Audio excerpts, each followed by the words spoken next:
ہے یہاں پہنچنے کے لیے کہ کیا کیا راستے میں ایونٹس ہوئے جس کی وجہ سے ہم وہاں پہنچے وزیر آباد پہ، اور اس کے بعد کیا ہوا، اور اس کے بعد میرے چند سوال ہیں اور مجھے ان کے جواب پتہ ہے، لیکن میں قوم کے سامنے وہ سوال رکھوں گا جب میں یہ آپ کو ہر مرحلے سے لے کے جاؤں۔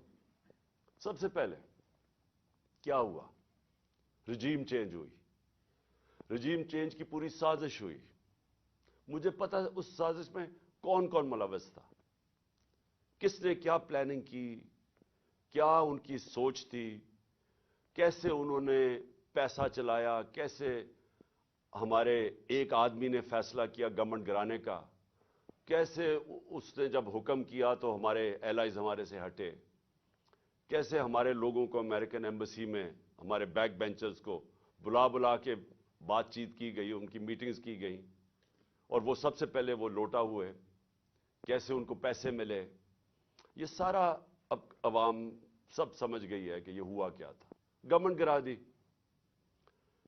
9 اپریل کو گورنمنٹ گر گئی، لیکن جو 10 اپریل کو ہوا وہ پاکستان کی تاریخ کا ایک پہلی دفعہ ایک اس طرح کا منظر قوم کے سامنے آیا، اور وہ کیا ہوا؟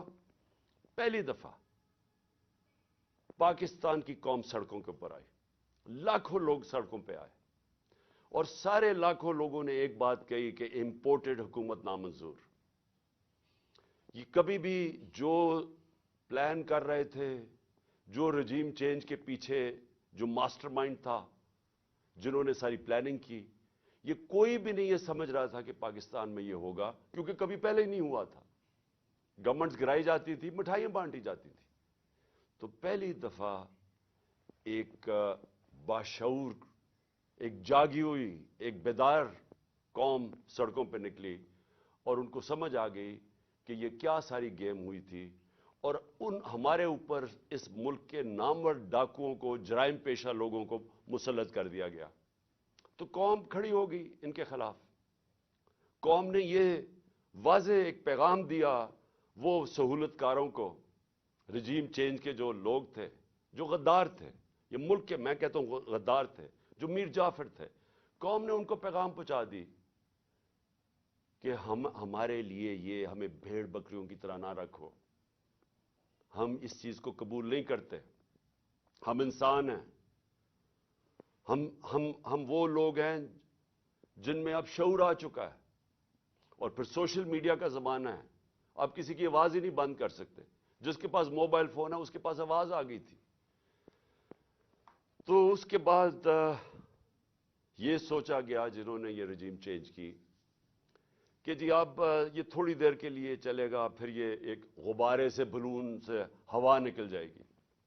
یہ ساری چیزیں ہم نے سنی، پوری گورنمنٹ نے پھر تیاری کی، اور جو ہمارے اوپر ظلم ہوئے، ایک بجائے یہ کہ غلطی کر دی آپ نے، عقل یہ کہتی ہے کہ اگر غلطی ہوگی تو اس سے پیچھے ہٹ جاؤ، ریورس کر دو، الیکشن کروا دو۔ وہ آسان طریقہ تو یہ تھا، میں نے تو الیکشن اناؤنس کر دیے تھے، لیکن پورا زور لگا کے وہ الیکشن مسترد کیے گئے، اور اس کے بعد پھر یہ ان کو جب مسلط کیا گیا، تو جب قوم بار بار پیغام دینا شروع ہوئی کہ ہم آپ کے ساتھ نہیں ہیں، ہم اس کو قبول نہیں کرتے، الیکشنز ہوئے، بائی الیکشنز ہوئے، اس کے رزلٹ سامنے آ گئے۔ کبھی بھی نہیں ہوا کہ اسٹیبلشمنٹ ایک ساری پارٹیز کے ساتھ مل کے کھڑی ہوں ایک پیج پہ، اور ایک جو حکومت سے باہر پارٹی ہو وہ 75% الیکشن جیت جائے۔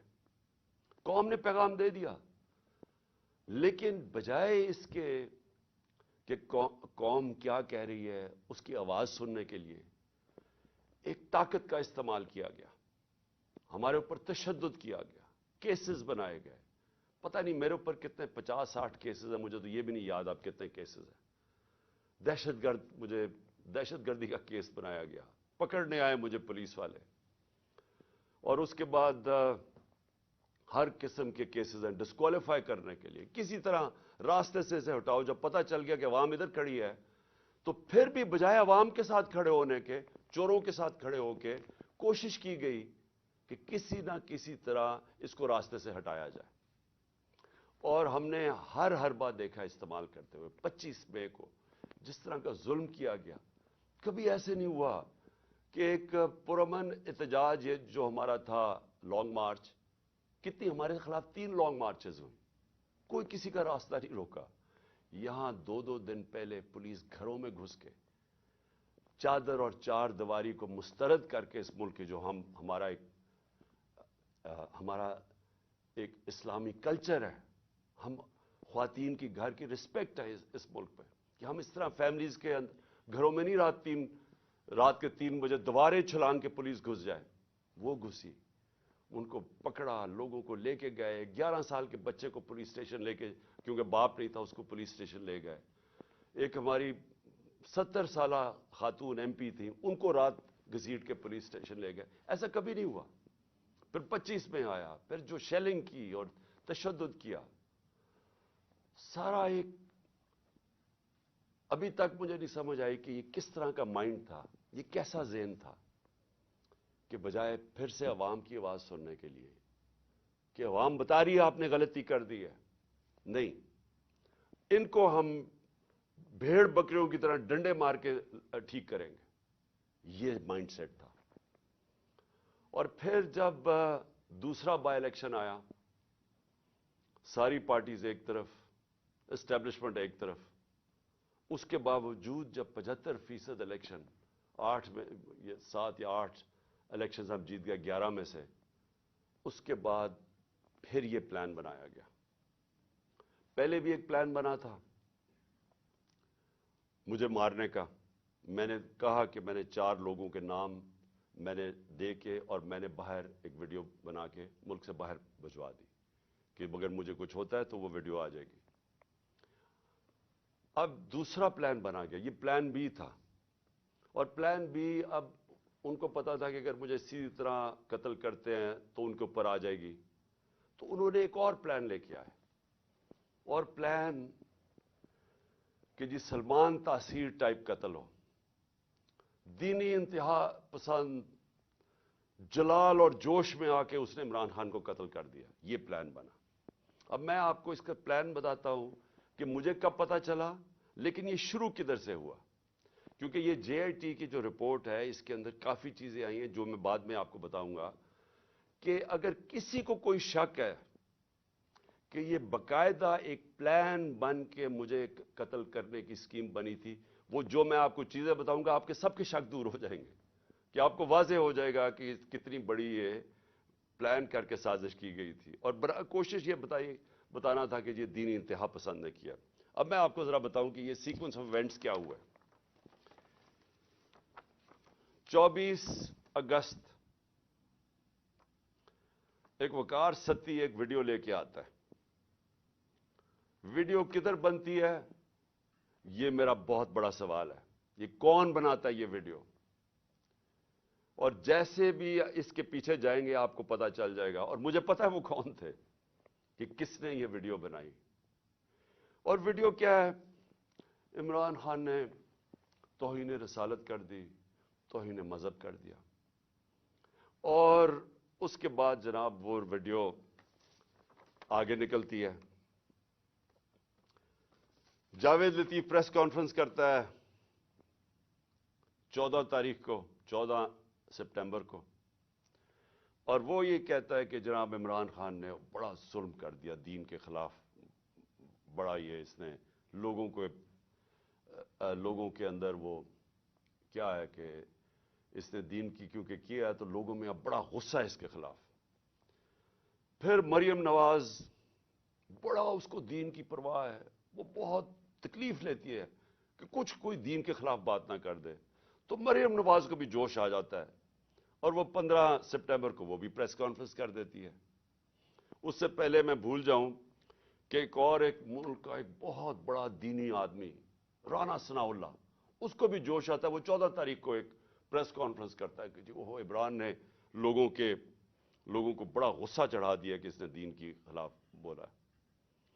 اور پھر ایک اور بڑا دینی آدمی خواجہ آصف، بڑا جی اس کو بھی دین کی بڑی فکر ہے، وہ بھی پریس کانفرنس کر دیتا ہے. اور یہ کرتا ہے 10 اکتوبر کو، اور یہ بھی کہتا ہے کہ جناب عمران خان کو قوم کو معاف نہیں کرنا چاہیے اسے کیونکہ اس نے دین کے خلاف وہ ویڈیو کے اوپر سارا ایک ویڈیو بنتی ہے. یاد رکھیں وہ ویڈیو بنتی کدھر سے, اس سے پہلے پی ٹی وی. اب پی ٹی وی آپ سمجھ جائیں کہ اس کے پیچھے کون ہوگا. 4 دن پی ٹی وی کو حکم ملتا ہے کہ عمران کے خلاف پورا کیمپین کریں کہ اس نے دین کی توہین کی ہے. میں صرف اب پہلے یہ جو بڑے آپ کو میں نامور نام بتائے ہیں جن کو دین کی بڑی فکر ہے, مجھے ذرا بتائیں 30 سال سے یہ دونوں جماعتیں اقتدار میں ہیں, مجھے بتائیں کہ کبھی انہوں نے جا کے پاکستان سے باہر کی بات کر رہا ہوں, کبھی انہوں نے دین کا نام لیا؟ کبھی ان کو فکر ہوئی ہے دین کی؟ یہ ان کی آپ سٹیٹمنٹس اٹھا کے دیکھیں, یہ باہر جا کے ایک ہی بات کرتے رہے. میں 90 کی دہائی سے بات کر رہا ہوں کہ جی ہمیں مدد کر دو مغرب, امریکہ ہمیں مدد کر دے, کیونکہ اگر ہم نہیں ہیں تو دینی انتہا پسند پاکستان کے اوپر آ جائیں گے, بنیاد پرست دین کو پاکستان کے اوپر چھا جائیں گے. کیونکہ یہ ڈراتے تھے ایران کے اندر جب خمینی کی انقلاب آیا, اسلامی انقلاب آیا, تو یہ ہمیشہ جا کے مغرب کو خوش کرتے تھے کہ پاکستان میں بھی وہ انقلاب آ جائے گا اگر ہماری اب مدد نہیں کرتے. ان کی سٹیٹمنٹس اٹھا کے دیکھیں, جب یہ باہر جاتے تھے ان کے سربراہ, تو صرف ان کا یہ دین کا نہیں, دین کی بات چھوڑیں, یہ صرف یہ کہتے تھے کہ ہم لبرل ہیں, ہم آپ کے ساتھ ہیں, ہمیں بچا لیں نہیں تو دینی لوگ پاکستان کے اوپر حاوی ہو جائیں گے. یہ ان کی کیمپین رہی ہے باہر پاکستان سے.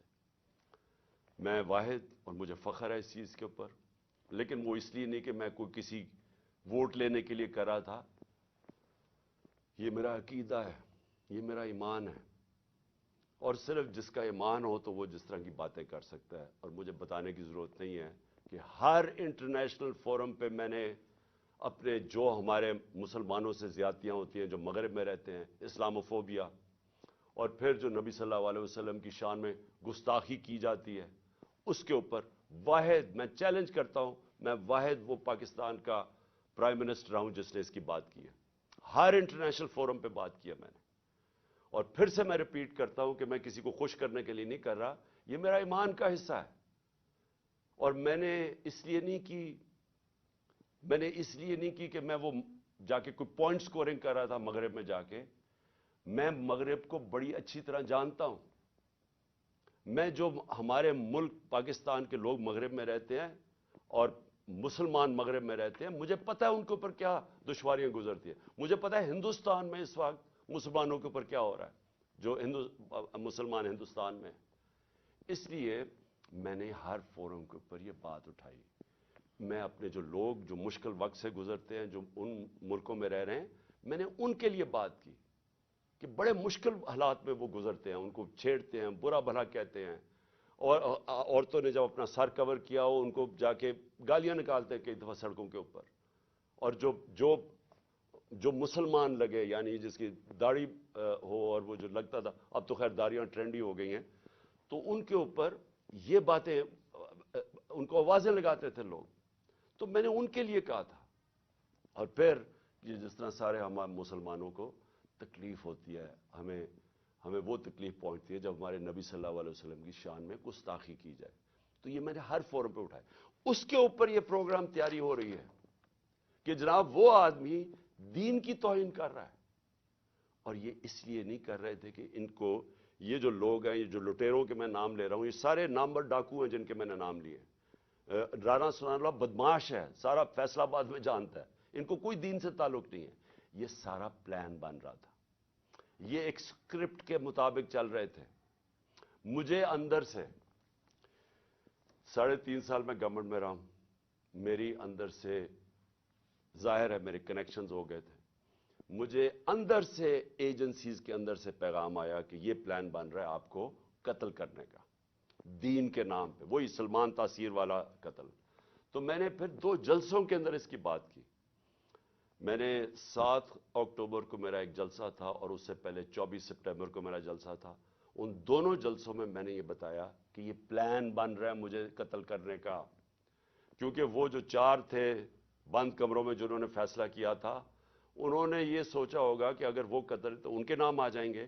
لہٰذا انہوں نے اس شیپ پر ڈالا کہ جی وہ دینی انتہا پسند اشتعال میں آ کے اس نے عمران خان کو قتل کر دیا. یہ پلان بنا تھا اور ان کو پتا تھا کہ اس سے ان کو ان کے اوپر سے اتر جائے گی بات. تو یہ ساری پلاننگ بندی شروع ہوئی تب سے. اور پھر وزیر آباد، اب وزیر آباد میں کیا ہوتا ہے میں ذرا آپ کو پھر زیادہ بتا دوں، یاد کرا دوں کہ ہوا کیا. وزیر آباد میں وہ جب اس لڑکے نے گولیاں چلائیں، یہ جو نوید یا جو بھی اس کا نام تھا، تو سب سے پہلے ایک چیز یاد رکھیں کہ اس نے پسٹل سے ریپڈ فائر کیا. میں آپ کو یہ بتا دوں میں نے پسٹل شوٹنگ کی ہوئی ہے. پسٹل شوٹنگ کے اندر اگر آپ سنگل شاٹ بھی چلاتے ہیں اور اگر آپ پریکٹس نہ ہو تو وہ بھی اوپر چلا جاتا ہے. کبھی ٹرائی کر کے دیکھ لیں. لیکن اگر آپ ریپڈ فائر کرتے ہیں تو وہ ناممکن ہے، جب تک آپ کو پریکٹس نہ ہو وہ ناممکن ہے کہ وہ سیدھا اوپر نہ چلا جائے. اس لڑکے نے، اور اگر وہ پیچھے سے وہ ابتسام ہمارا ہیرو نہ آتا، وہ بھی اللہ نے بچانا تھا مجھے، وہ نہ اوپر اس کے ہاتھ کرتا تو وہ یہ ساری گولیاں اوپر لگنی تھی. وہ کیونکہ اس کا ہاتھ لگتا ہے وہ اس کی گولیاں نیچے لگتی ہیں، لیکن اس کا ہاتھ ایسے جاتا ہے وہ اوپر نہیں جاتا. اس کا مطلب وہ ٹرینڈ آدمی تھا. تو وہ ادھر سے گولی آتی ہے. لیکن جب میں گر رہا تھا، میری ٹانگ پہ جب گولیاں لگیں، کیونکہ ٹانگ پہ جب گولیاں لگی میں گر گیا، تو جب میں گر رہا تھا میرے اوپر سے گولیاں، اور مجھے واضح ہوا کہ دو مجھے سنے، ایک اس کا برسٹ سنا اور اس کے اوپر ایک اور میں نے دو برسٹ، یعنی کہیں اور سے بھی گولیاں آئیں. میں کہتا رہ گیا کہ سامنے سے گولیاں آئی ہیں، کیونکہ مجھے اوپر سے گولیاں میرے گزری جب میں گر رہا تھا. تو ایک دم میں ابھی ہاسپٹل پہنچتا ہی نہیں ہوں، شوکت تھانہ پہنچتا نہیں ہوں، اس کی سٹیٹمنٹ آ جاتی ہے، ایک ریکارڈ کر کے اس کی سٹیٹمنٹ آ جاتی ہے. اور ریکارڈ سٹیٹمنٹ کیسے آتی ہے؟ اس کی ریکارڈڈ سٹیٹمنٹ آتی ہے کہ میں اکیلا تھا. یہ سب سے امپورٹنٹ چیز ہے. کسی نے اس کو پروگرام کیا ہوا تھا. اگر آپ کو شک بھی ہونا کہ یہ آدمی، یہ طوطا اس کو پڑھایا نہیں ہوا تھا، تو اس کی آپ پہلی سٹیٹمنٹ سن لیں کہ میں اکیلا تھا. کیا ضرورت ہے آپ کو کہنے کی میں اکیلا تھا؟ آپ نے تو یہ پڑھایا گیا نا کہ جی میرا بڑی توہین ہو گئی مذہب کی، اس لیے میں نے عمران خان کو مار دیا. اسکرپٹ تو یہ تھی. اکیلا کدھر سے ایڈ ہو گیا؟ اس لیے اکیلا تھا کیونکہ اگر اور تھے تو اس کا مطلب کہ دینی انتہا پسند نے نہیں مارا.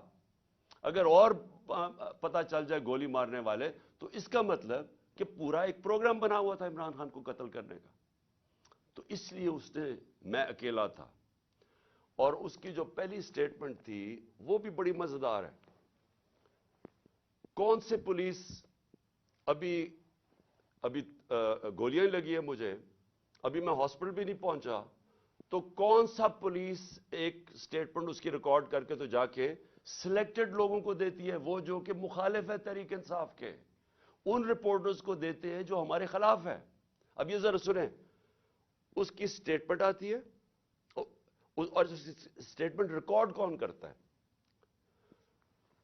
ڈی پی او گجرات اپنے فون سے اس کی سٹیٹمنٹ ریکارڈ کراتا ہے، اور ڈی پی او گجرات اس کے فون سے کدھر جاتی ہے سٹیٹمنٹ؟ وہاں رکتی نہیں ہے سٹیٹمنٹ. یعنی چلیں اگر اپنے لیے آپ نے پولیس نے اپنے لیے سٹیٹمنٹ رکانی چلے وہ بھی مان لیں، لیکن نہیں، ابھی تفتیش بھی نہیں ہوئی، ایف آئی آر بھی نہیں کٹی، اور وہ سٹیٹمنٹ کس کو بھیجتا ہے؟ اب ذرا دیکھ لیں. وہ ریکارڈ کرواتا ہے 1 گھنٹے کے بعد سٹیٹمنٹ، لیکن 6:01 میں غریدہ فاروقی ٹویٹ کرتی ہے. وہ 6:02 وقار ستی جس نے پہلے ویڈیو ریلیز کی تھی وہ ٹویٹ کرتا ہے. 6:02 میں مرتضی سلنگی ٹویٹ کرتا ہے. وہ حامد میر 6:03 پہ ٹویٹ کرتا ہے.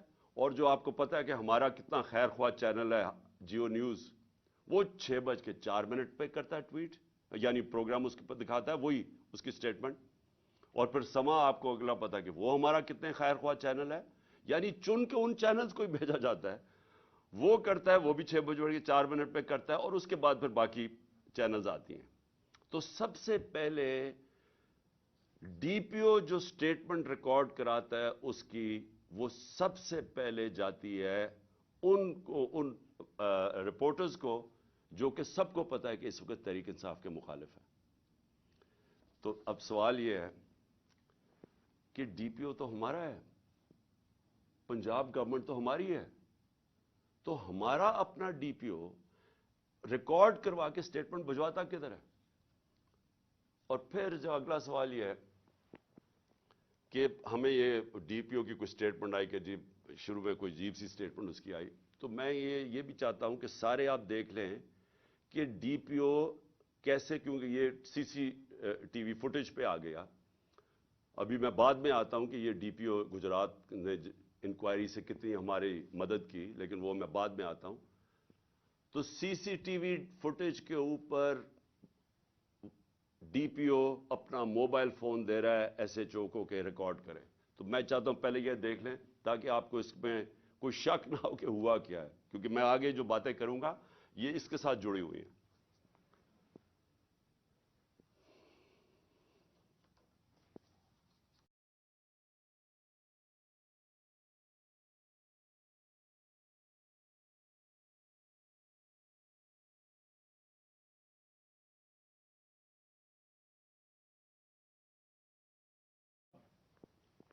اب ذرا آگے کہانی جاتی ہے. مجھے تو پہلے ہی پتا تھا کہ کون اس پہ پیچھے ہیں, کیونکہ میں نے تو آپ کو کہا کہ 2 میں نے پبلک جلسوں کے اندر سٹیٹمنٹس دے دی تھی کہ یہ میرے اوپر پورا پلان ہو رہا ہے. تو ظاہر ہے جب مجھے پتا تھا پلان ہو رہا ہے, مجھے یہ بھی اندر سے پتا تھا کہ کون اس میں ملوث ہے. اب میں نے 3 نام, جب میں ہاسپٹل پہنچا میں نے 3 نام دے دیے کہ یہ 3 لوگ ہیں جو کہ اس میں ملوث ہیں. اب یہ یاد رکھیں کہ ایف آئی آر ہوتی کیا ہے, فرسٹ انفارمیشن رپورٹ کا مطلب ہوتا کیا ہے. مجھے گولیاں لگی ہیں, میرا یہ حق ہے کہ میں جن کو سمجھتا ہوں کہ اس کے اندر جن میں جو شک ہے مجھے, ان کا میں نام دوں تاکہ انویسٹیگیشن شروع ہو. گورنمنٹ ہماری پنجاب میں, میں پارٹی کا ہیڈ جس کی گورنمنٹ پنجاب میں ہے, اور ہم وہ سٹیٹمنٹ نہیں ریکارڈ کروا سکتے. میرا پہلا سوال ہے کیوں؟ کون تھا جو کہ روک رہا تھا اس سٹیٹمنٹ کو؟ کون ڈر رہا تھا تفتیش سے؟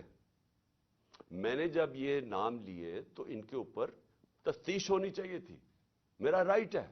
لیکن میں پارٹی کا سربراہ, ایکس پرائم منسٹر, ہماری گورنمنٹ پنجاب میں ایف آئی آر آج تک نہیں کٹوا سکا. کون روک رہا تھا؟ کون اتنی بڑی طاقت تھی جو کہ گورنمنٹ جو ہماری پنجاب میں ہے اس سے بھی زیادہ بڑی طاقت تھی کو روک سکتی تھی اس کو؟ یہ میرا سب سے بڑا پہلا سوال ہے کہ یہ روکا گیا, میں ایف آئی آر رجسٹر نہیں کروا سکا. اور آخر میں جو ایف آئی آر رجسٹر کروائی گئی اس میں وہی اسکرپٹ کے مطابق ایک شوٹر رکھا تھا. تو اب یہ جی آئی ٹی کی رپورٹ بڑی ریلیونٹ ہے جو کہ اب آگے ادھر سے نکلتی ہے. پہلے تو اس کے بعد کیا ہوتا ہے, ہم پوری کوشش کرنے کے بعد فیل ہو جاتے ہیں ایف آئی آر ریکارڈ کروانے کے لیے. اس کے بعد جے آئی ٹی بن جاتی ہے.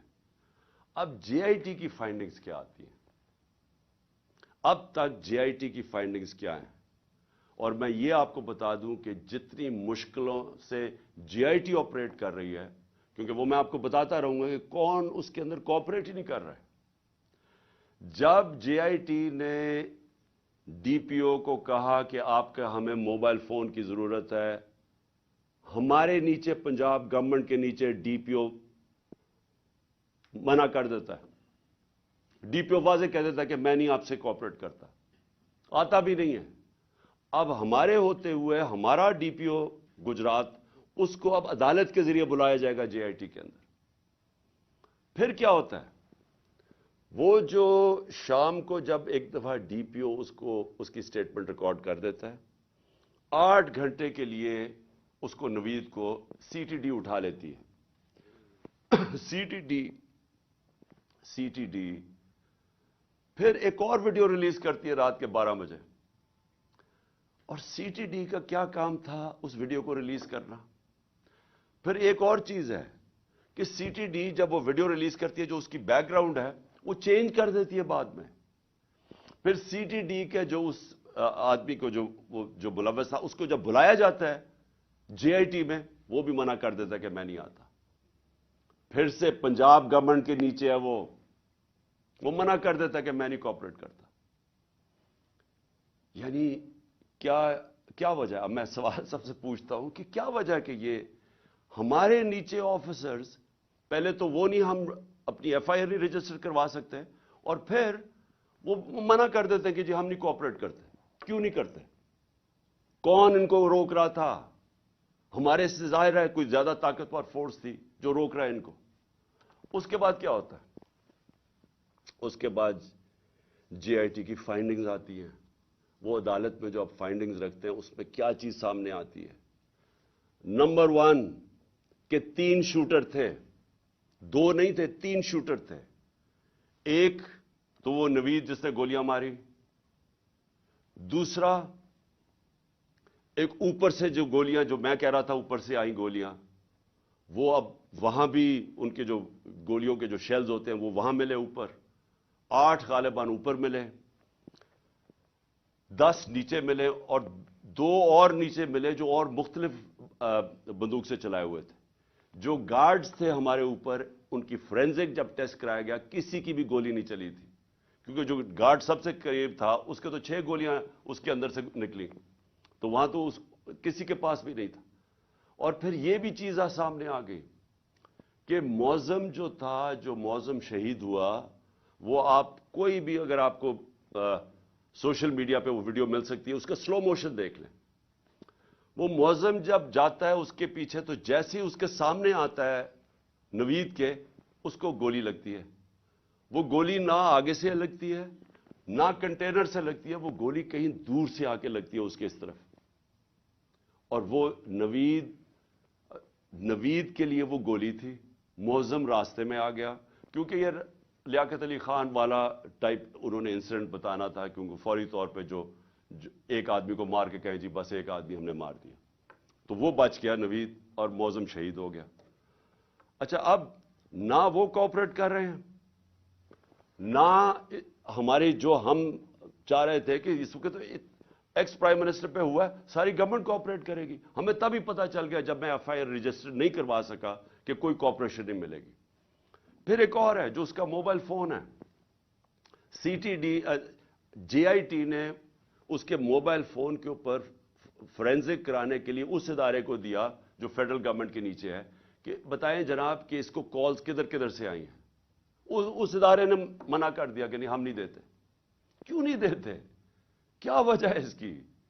تو اس سے آپ خود سر میں چاہتا ہوں کہ آپ خود ذرا سوچ لیں کہ یہ ہو کیا رہا ہے کہ یہ ملک کے اندر بجائے آپ یہ سوچیں کہ ملک کے سربراہ کو قتل کرنے کی سازش ہے، یہ ساروں کو مدد کرنی چاہیے، وہ کوئی مدد نہیں کر رہا.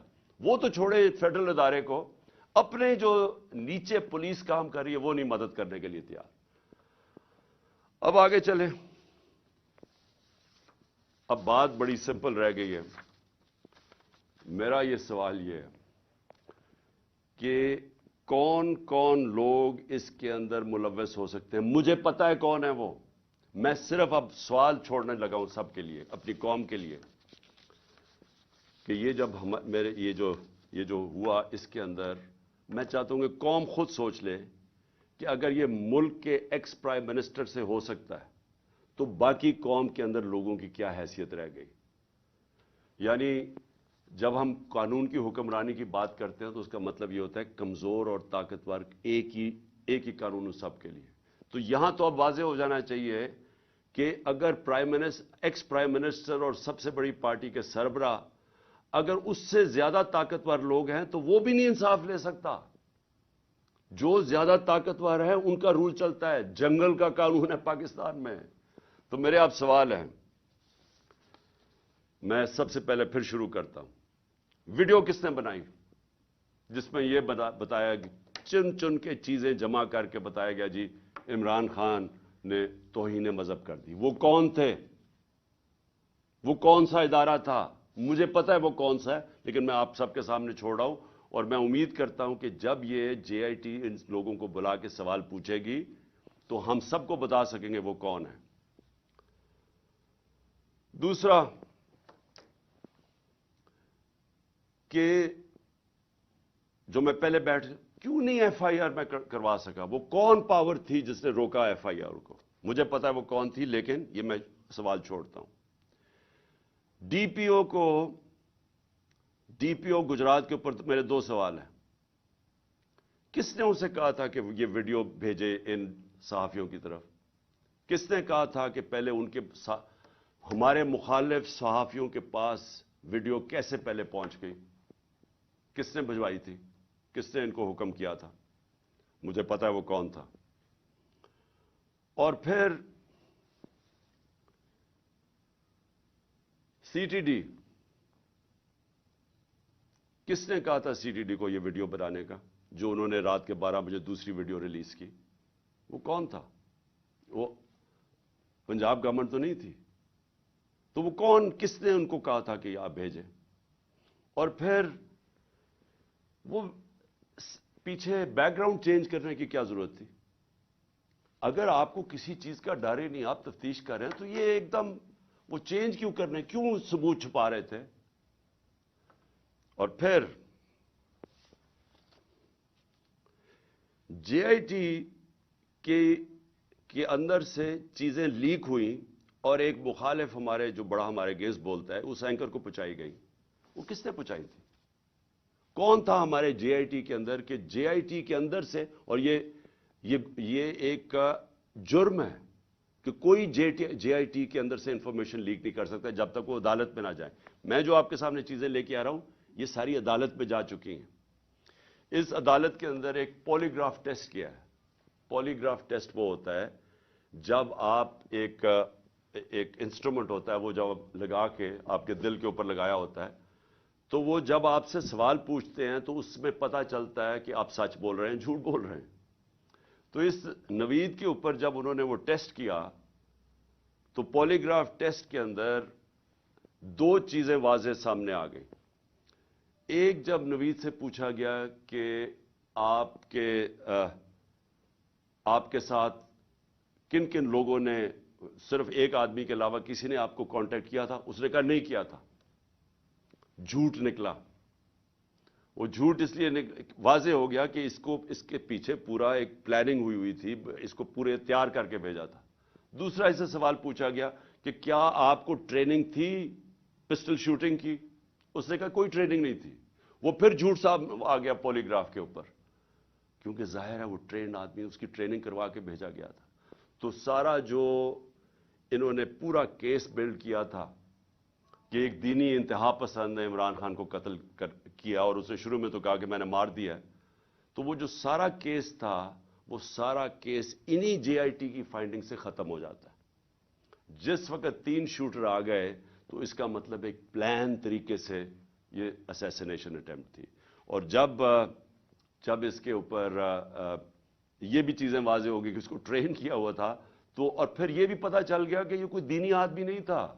جس طرح وہ جو میں نے خواجہ آصف وغیرہ کے نام لیے ہیں، رانا ثناء اللہ وغیرہ کے اور مریم نواز کے، یہ کوئی دینی لوگ نہیں ہیں۔ اسی طرح یہ بھی کوئی دینی آدمی نہیں تھا کہ جس کو بڑا اشتعال میں آ کے یہ کچھ کرے۔ تو یہ بھی ایک پلانڈ اسیسینیشن اٹیمپٹ تھا۔ میں آخر